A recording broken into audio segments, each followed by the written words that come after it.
What's up guys, it's Tommy here and welcome to a huge story, a huge video, because next season the Premier League clubs are voting whether VAR will be operational next season or not, whether VAR will be completely removed and scrapped from the Premier League. So we will look at all the details, but I want to hear your opinion. Do you think football was better, or the Premier League was better to watch before VAR? And I think definitely yes, 100%. But it's not the system, VAR itself, that is the problem. It's the people, the incompetent, absolutely useless, awful, and sometimes even corrupt referees and the PGMOL led by Howard Webb, who was also a corrupt referee and an awful referee with an agenda when he was a referee. And the VAR referees and the PGMOL is an old boys club who are protecting each other because they are all mates. If you hear the VAR audios, you can clearly hear that they are just like old guys talking at the pub next to each other, and they are not like serious professional people. So David Ornstein is reporting that the Premier League clubs are voting on a proposal to scrap VAR from next season. The resolution was formally submitted by Wolves to completely abolish the system, and that vote will take place on June the 6th. So in the comments down below, let me know, are you for VAR next season or are you against VAR? Of course, any rule change needs to be passed by a majority, which means that 14 of the 20 clubs will need to vote against VAR for this resolution to be passed. But I think what should happen is discard the PGMOL, sack half of the referees, sack Howard Webb, and bring in competent referees and foreign referees if it's needed. Do you remember the World Cup? There was VAR in operation at the World Cup and there were very few incidents, almost zero. In the Champions League as well, yes, there have been controversial VAR moments, but nowhere near as many as in the Premier League. The Premier League is just absolutely filled with VAR blunder after VAR blunder every single week, and it's the referees protecting each other. VAR themselves admitted many times that if the referee gives a penalty on the pitch, it's most likely it stays as a penalty. If the referee doesn't give a penalty on the pitch, it most likely stays as not a penalty. So then what's the point of VAR? You might as well just scrap it in England,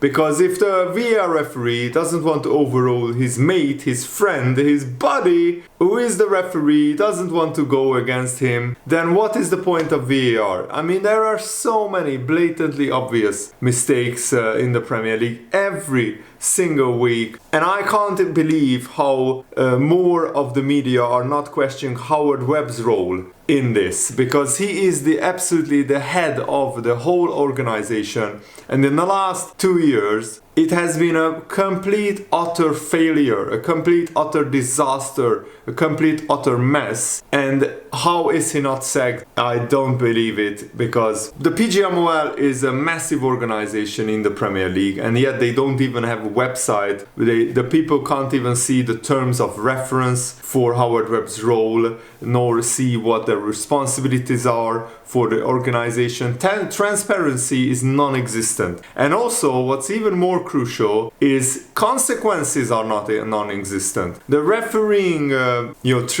trio who made that absolutely horrendous blunder, one of the worst refereeing mistakes in Premier League history, not awarding Luis Diaz's perfectly good goal against Tottenham. They got just a 2-week vacation or a 1.5 week vacation, and then they were back refereeing as if nothing happened. They didn't get fined, they didn't get sacked, they didn't get any real punishment. And it's frankly embarrassing for the Premier League and for the English FA that the PGMOL has so much control in the league, because they can practically decide who wins the Premier League, they can practically decide each and every football match's outcome. And even when there are 1, 2, 3 incidences in a game, the game isn't replayed, the referee doesn't have to do interviews after the game, he doesn't doesn't have to, face any consequences because the PGMOL are just protecting the referees and they are protecting each other. And it feels just so wrong and so disgraceful that the PGMOL is such a secretive and unaccountable organization. Where else in the world is there an organization in charge of a multi-billion pound business like the Premier League, and they can operate without any consequences, and every failure goes unpunished? And that's the absolutely baffling thing to me. And Howard Webb disappears for months at the time, and then when the heat is a little bit too much, he just pops his head up, does a PR exercise on Sky Sports. And by the way, the big media companies are in on this. Sky Sports refusing to criticize the referees too much tells you its own story, that they are in on it together, that they just want to protect the PGMOL as an organization, because the Premier League is directly, of course, in bed with Sky Sports because they are paying so much money to them. And in other sports, the technology works absolutely fine. It's the useless, unaccountable idiots in charge of the technology in the Premier League that are the problem. The personnel, the referees are incompetent. They are all mates with each other, so they want to protect each other. Instead of making the right decision on the pitch or making the right decision in the VAR room, they are just there to protect their mate. And I think we need to train in England specialist VAR operators there, because the referees are not trained for this. They are not trained to operate this very sophisticated technology of what goes on in a VAR room. And they need specialist, independent VAR operators who are not all friends with the referees, who are not former or current colleagues of the referees, so they can make like cold, hard, factual decisions in the VAR room instead of being scared of upsetting their mates, their pals, their other referees, because this current system is clearly not working. And if there is a vote and VAR is scrapped, the one thing that I won't miss, apart from this incompetent VAR refereeing, I think refereeing will continuously be awful in the Premier League because the referees are just awful. But finally, we could finally celebrate goals as they go in properly, and we don't have to wait 1 or 2 minutes and be afraid of when will VAR or if VAR will overrule the goal or disallow the goal. So when the old type of football, yes, there were a lot more mistakes, but that would be one big plus that you could probably celebrate the moments. But refereeing mistakes went from 82% correct to 96 or 97% correct. So definitely more correct decisions are made by VAR. The one thing that I love is the semi-automatic offside system, coming in from next season, because too many times the offsides take too long to draw the lines. And takes 2 or 3 minutes. It completely kills the momentum of the game, and it completely ruins the viewing experience, both in the stadium and in front of the TV. So with semi-automatic offside systems in place, maybe VAR will be better, because that was one big controversial element that is now taken out from the hands of the incompetent, awful referees in England, and finally they cannot make a 2 or 3 wait on an offside decision anymore. So the official letter was submitted by Wolves, who have formally submitted a resolution to the Premier League to trigger a vote on the removal of VAR from the start of next season. And Wolves are arguing that VAR has led to numerous unintended negative consequences that are damaging the relationship between fans and football, undermining the value of the Premier League brand. And if you look at the VAR table, since it was introduced in 2019, VAR had -17 on the chart, which is the second bottom out of all the Premier League clubs. Arsenal are sitting second with -7, which means that Wolves had the most decisions go against them by VAR or because of the VAR, and Arsenal went the second most decisions against them by VAR. And Wolves make some good arguments. They're saying that the impact on goal celebrations and the spontaneous passion that makes football special, VAR has removed that. The frustration and confusion inside stadiums ruins the experience due to lengthy VAR checks and poor communication. The MLS already implemented that the VAR referees, when they communicate with the referee announces the decision to the whole stadium and to the listeners, to the viewers in front of the TV. And that should make it more clear. A more hostile atmosphere with protests, booing of the Premier League anthem and chants against VAR. Wolves argue that is bad for the game as well. Overreach of VAR's original purpose to correct clear and obvious mistakes, now over-analyzing subjective decisions and compromising the game's fluidity and integrity. That is a very good argument actually, that VAR overanalyzes too many subjective decisions, and that's true.